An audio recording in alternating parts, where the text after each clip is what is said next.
पाटलिपुत्र की धरती पे कांग्रेस वर्किंग कमेटी की ऐतिहासिक बैठक हुई जिसका काफी महत्व है।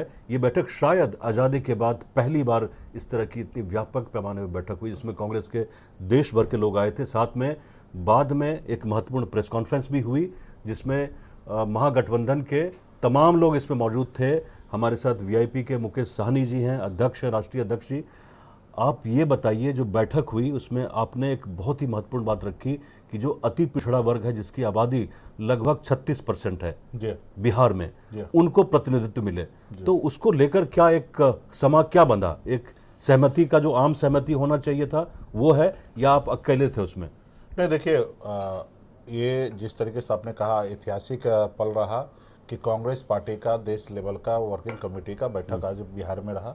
उसी तरीके से एक ऐतिहासिक निर्णय हम लोगों ने आज लिया कि 10 काम अति पिछड़ा के नाम आज हमने संकल्प पत्र जारी किया है, जो खास करके जननायक कर्पूरी ठाकुर जी को विचार को आगे बढ़ाने के लिए, उनके संकल्प को आगे बढ़ाने के लिए, कभी उन्होंने सपना देखा था कि बिहार में अति पिछड़ा को भागीदारी मिले, वो बेहतर सर उठा के जिए। इसके लिए उन्होंने बिहार में ओबीसी जो फॉर्मेट है उनको 2 हिस्से में उन्होंने बांटा, BC1 और BC2। इसलिए क्योंकि बड़े मछली और छोटे मछली के बीच में फासला होना चाहिए, नहीं तो छोटे मछली को अक्सर बड़े मछली खा जाते हैं। तो बिहार में ये करने के ये फार्मूला से बिहार में बहुत तरक्की हुआ। खास करके अति पिछड़ा समाज अगर बिहार में आज अगर सरकारी नौकरी में अगर कहीं दिख रहे हैं तो ये कर्पूरी जी का ही देन है। तो उसके बाद में सरकार ने अपने फायदे के लिए बहुत से ऐसे जाति जो अपने आप में मजबूत रहने थे उनको अति पिछड़ा में जोड़ने का काम किया। 81 से बढ़ाकर आज 132 जाति उसमें जोड़ दिए, जिसका बड़ा एक नुकसान जो मूल अति पिछड़ा है उनके साथ बड़ा एक नुकसान हुआ कि उसमें बड़े बड़े सबल मजबूत जाति के लोग आ गए। तो कहीं ना कहीं उनका हकमारी हुआ, नुकसान हुआ, कभी कोटा किसी ने बढ़ाया नहीं। तो आज हम लोगों ने 10 संकल्प पत्र जो है ना हमने जारी किया अति पिछड़ा के नाम, जिसमें एक है कि हम लोगों ने जिस तरीके से एक एक्ट है SC/ST को संरक्षण देता है, हेजेंट एक्ट, उसी तरीके से हम लोगों ने अति पिछड़ा के लिए एक्ट सरकार बनने के बाद एक्ट बनाएंगे जिसमें खास करके उनके साथ कोई गलत ना करे, उनके साथ नाइंसाफी करे। मैं राजनीतिक भागीदारी कर रहा हूँ, आप जो बात कर रहे हैं वो दीर्घकालीन बात कर रहे हैं कि आने वाले समय में कैसा होना चाहिए। आपके पास 2 महीने के अंदर बिहार में चुनाव होना है, आपको कितनी सीटें मिलेंगी? आपने डिमांड की कि जो 36% अति पिछड़ा है उनको कितनी सीटें मिलेंगी? इसमें कांग्रेस का क्या कहना था, राष्ट्रीय जनता दल का क्या कहना था और वाम दलों का क्या कहना था? जी हाँ, देखिए, उसमें यही है कि हमने सभी साथी ने आर्थिक न्याय, सामाजिक न्याय की बात किया। उसमें हमने कहा कि आर्थिक न्याय के साथ साथ सामाजिक न्याय के साथ साथ उनको भागीदारी भी हमें देना है, जनप्रतिनिधि भी देना है। और हमने मार्च महीने में ही राष्ट्रीय कार्यकारिणी का बैठक में हमने घोषणा किया कि हमारे बिहार में अति पिछड़ा 37% की आबादी है। आप 60 सीट मांगे थे और हमने 60 सीट का डिमांड किया था और इच्छा रखा कि 7 सीट लड़ेंगे, डिप्टी सीएम वीआईपी पार्टी का वो। और उसी में हमने ये भी निर्णय लिया था कि अति पिछड़ा को 37% टिकट हम लोग देंगे और SC/ST मिला के 50% टिकट हम देंगे। हमारे पास जितने भी सीट होंगे गठबंधन से प्राप्त होगा उसमें हम आधे सीट अति पिछड़ा और SC को लड़ाने का काम करेंगे। वही मैंने आज बात को दोहराया कि हम सामाजिक न्याय, आर्थिक न्याय के साथ साथ जनप्रतिनिधि होने का भी अवसर हम लोग देंगे। और हमारी पार्टी पहले से हमने घोषणा कर रखा कि 37% आबादी अगर अति पिछड़ा का तो 37% विधानसभा में हम लोग टिकट भी सुनिश्चित करेंगे। और यही बात को हमने आग्रह भी किया अपने सहयोगी दल को कि आप लोग भी इस रास्ते पे चलिए और अति पिछड़ा को 37% मैक्सिमम टिकट आप कैसे दे सकते हैं वो देने का काम कीजिए। तो ये हमने रखा बात। और हमारे सभी राहुल गांधी जी, तेजस्वी जी और जितने भी हमारे गठबंधन के साथी थे सभी लोगों ने संकल्प पत्र जारी किया और इस बात से वाकिफ है कि आने वाले समय में अति पिछड़ा को हम लोग सम्मान ज्यादा से ज्यादा देंगे। आज के समय में कांग्रेस के किसी भी नेता ने तेजस्वी को मुख्यमंत्री का उम्मीदवार नहीं माना। आपने बात रखी थी, आप शुरू से इस बात को लेकर पब्लिक में जा रहे हैं कि अगर तेजस्वी मुख्यमंत्री होंगे तो आप डिप्टी सीएम होंगे। इस बात पे सहमति क्यों नहीं बनी? नहीं, देखिए, ये इस पे भी बन जाना है। 2020 में भी तेजस्वी जी के ही नेतृत्व में बिहार में चुनाव हुआ। अभी तक कहाँ हुआ है कुछ भी? मतलब और लगातार लोग देखिए, अभी चुनाव का समय है और सब पार्टी का अपनी अपनी पॉलिसी है। कांग्रेस पार्टी को हमको बताने की जरूरी नहीं है, देश के सबसे पुरानी पार्टी है और इन्होंने देश में लंबे समय देश में काम किया है। तो इनको बताने की उनकी अपनी एक पॉलिसी है और वो जो उनकी पॉलिसी है उस पॉलिसी के साथ मैं भी हूँ। मैं पर्सनल लेवल पे मैं ये बात हमेशा मानता हूं कि हमारे गठबंधन को लीड करने वाला है राष्ट्रीय जनता दल के नेता तेजस्वी प्रसाद यादव होंगे और वही बिहार के मुख्यमंत्री चेहरा होंगे। ये मैं पर्सनल लेवल पे कह रहा हूँ। पर्सनल आप कह रहे हैं ना, गठबंधन के लेवल पे? पर्सनल लेवल पे। हाँ, गठबंधन के लेवल पे क्या है? गठबंधन लेवल पे हमारे कोऑर्डिनेशन कमेटी बना हुआ है। कोऑर्डिनेशन कमेटी के अध्यक्ष तेजस्वी प्रसाद यादव जी, हम लोग सहयोगी हैं। यहाँ पे क्या है कि एक साथ में सभी चीज का निर्णय होगा। सीएम कौन होंगे, डिप्टी सीएम कौन होंगे, कौन पार्टी कितने सीट लड़ेंगे और कहां लड़ेंगे, ये जब तक ये फॉर्मेट जब तक क्लियर नहीं होगा, होंगे तो सब होंगे, नहीं होंगे तो कुछ भी नहीं होंगे। अगर सीएम का चेहरा होना है तो डिप्टी सीएम भी होना है, अगर सीएम नहीं होंगे तो डिप्टी सीएम भी नहीं होंगे। उसी तरीके से सीट भी जो है, आखिर हम लोग गठबंधन में है, हम विचारधारा हमारा एक है, लेकिन सभी के अपने अपने दल है और सब जब अपने अपने दल है तो वहां पे हिस्सेदारी भी चाहिए। तो हिस्सेदारी जब तय हो जाएंगे तो ये सब चीज क्लियर होना है कि सीएम कौन होंगे, डिप्टी सीएम कौन होंगे। तो गठबंधन के प्लेटफॉर्म पे कांग्रेस पार्टी का जो रुख है वो गलत नहीं है, वो ये सही तो बहुत है। बड़ा मौका था ना कि राहुल गांधी थे, तमाम कांग्रेस के नेता थे, सभी लोग मौजूद थे। ये बात हो जाती कि फिर भाई, ऐसा मौका आ कि जाएगा। भाई मुकेश सहनी लोगों के बीच में जा रहे हैं, अपने समर्थकों के बीच में जो गरीब गुरबा लोग हैं, वोट कैसे मांगेंगे आप? नहीं, ये भी आपको राज्य में आचार संहिता लागू होने से पहले ये समय फिर से हम लोग बना लेंगे। फिर से हमारे आदरणीय राहुल गांधी जी बिहार में आ जाएंगे और घोषणा हो जाएंगे कि यहाँ पे सीएम कौन होंगे, डिप्टी सीएम कौन होंगे, कितने कब सीट तक पर इंतजार लड़ेंगे। करिएगा? हम लोग तो सोच रहे थे कि आज ही हो जाएगा इसमें कुछ। नहीं नहीं, इंतजार थोड़ा सा और करना पड़ेगा। और हम लोगों का इच्छा है कि दशहरा में ही कर ले, बट हमें आगे भी देखना है, हमारे जो सामने में जो पक्ष है उनका भी देखना है कि वहाँ क्या चल रहा है, उसको देखते हुए हम लोग करेंगे। और हम आपको कह दें कि हमारे, आप देखिएगा तो कोऑर्डिनेशन कमेटी का 6 महीने से लगातार हम लोग बैठक किए, चर्चा के, इंटरनल कह सकते 90% क्लियर है। कोई पेच नहीं है, कोई दिक्कत नहीं है। हमारे पास सीट पर्याप्त है और भी सहयोगी दल को एडजस्टमेंट करने के लिए हमारे पास सीट है। हमको कोई ऐतराज नहीं है। हाँ, कुछ चीजें जो है पॉलिसी के तहत ही चल रहा है। मान लीजिए आज ही मैं घोषणा कर दूं तो भगदड़ हो जाएगा पार्टी में। आज अगर मान लीजिए कि कांग्रेस पार्टी का तैयारी है, वहां वो सीट चला गया आरजेडी को, तो वहां से असंतोष पैदा होगा।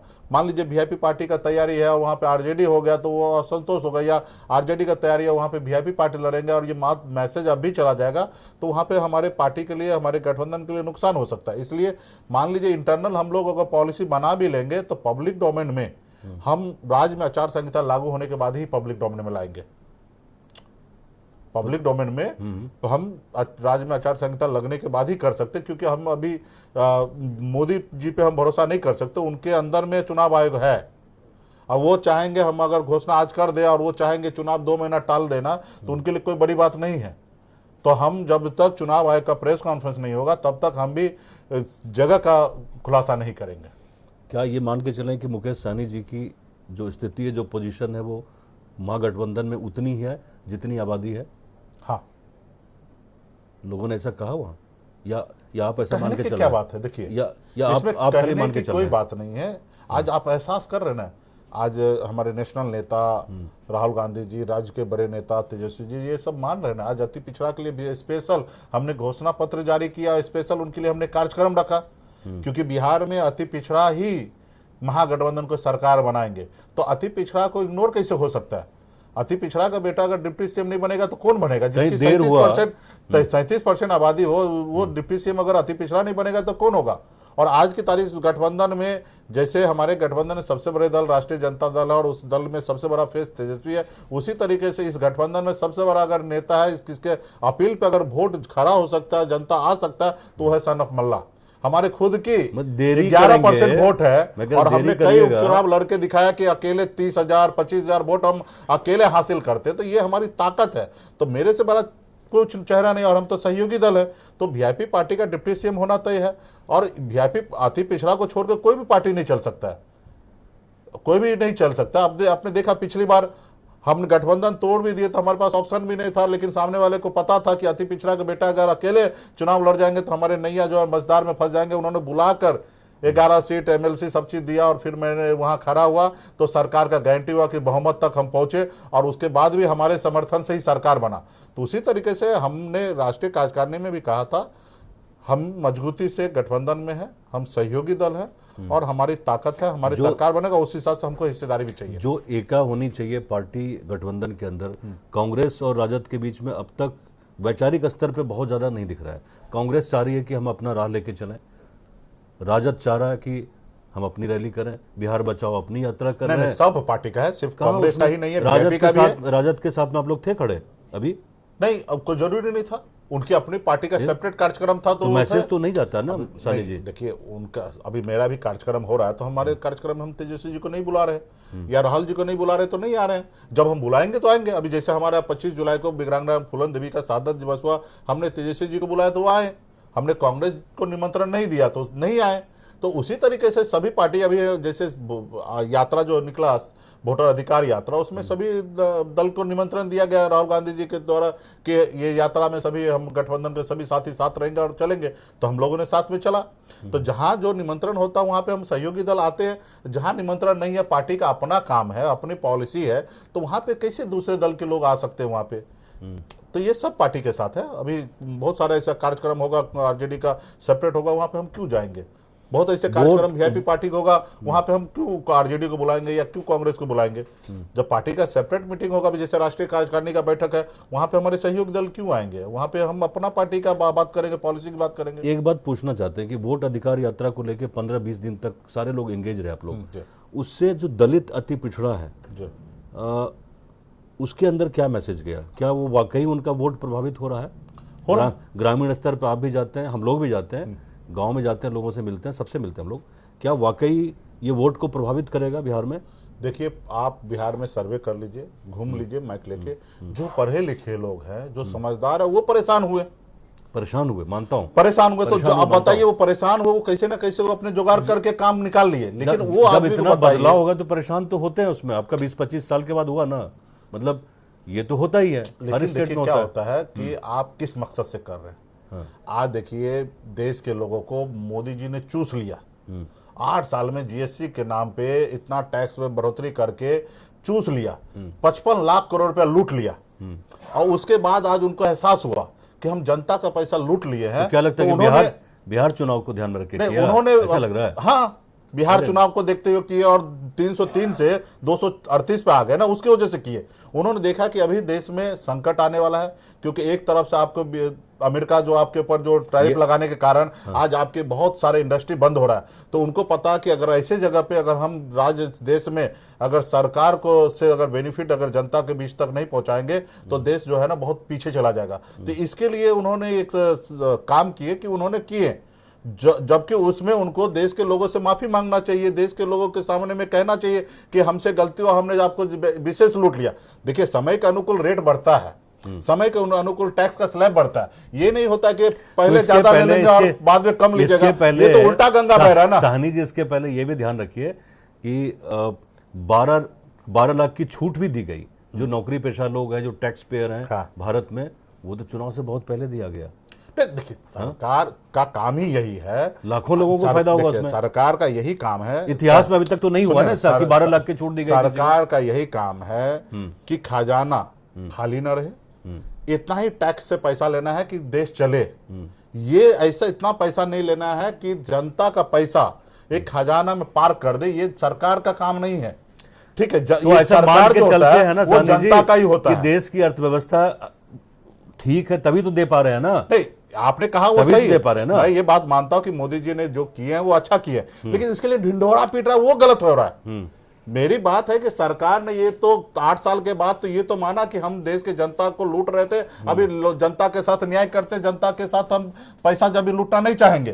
तो ये किए अच्छा काम है, इसके लिए मैं धन्यवाद देता हूं। लेकिन इसके लिए ढिंढोरा क्यों पीट रहे हैं कि मैंने बहुत बड़ा शेर मारा, तीर मारा, ये क्यों? 2-3 सवाल लूट रहे थे, इसके लिए माफी आपको मांगना चाहिए। 2-3 सवाल आपसे क्विकली, कि जिसकी जितनी आबादी उसकी उतनी सत्ता में हिस्सेदारी, क्या ऐसा होने जा रहा है?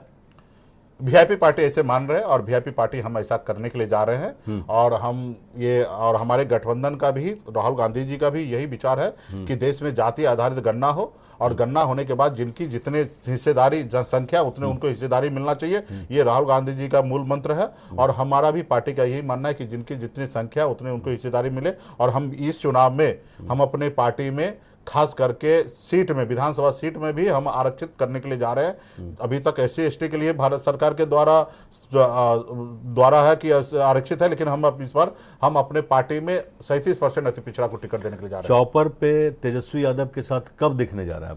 इस बार वो गलती तो नहीं करिएगा इनकी इसके दौरान मछली खाइएगा।